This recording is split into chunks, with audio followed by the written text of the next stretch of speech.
পুরনো কবরস্থানের পাশ দিয়ে গেলে যে কতটা বিপজ্জনক হতে পারে সেটা এই ঘটনাটি না ঘটলে জানাই যেত না। সে অনেক বছর আগের কথা, সম্ভবত আমি তখন ক্লাস 1-এ পড়ি, বড় আপা ক্লাস 3 কিংবা 4-এ পড়ে। চারিদিকে তখন বন্যার মৌসুম, পানিতে থই থই করছে চারপাশ। পানি বেড়ে আমাদের বাড়ির আশেপাশে চলে এসেছে।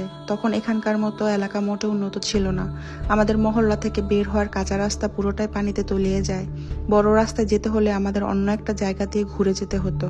বিকল্প সেই রাস্তাটা ছিল একটা কবরস্থানের পাশ দিয়ে।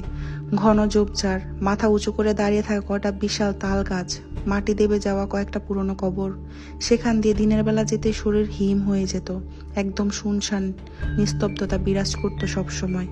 ঘটনার দিন সন্ধ্যায় আমি আর আপা পড়তে বসি। আমাদের পড়ার মাঝখানে হঠাৎ আমরা এক অদ্ভুত শব্দ শুনতে পাই, হুপ হুপ হুপ।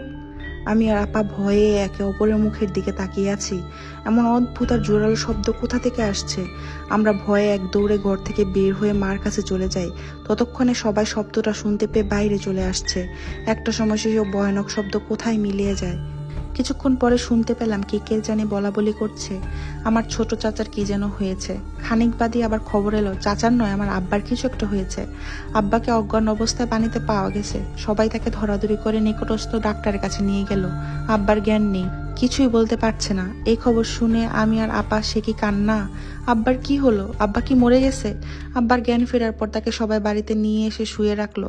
ঝাড়ফুঁক করার জন্য কবিরাজ আসলো। তারপর সবাই আব্বার মুখ থেকে যা শুনলো।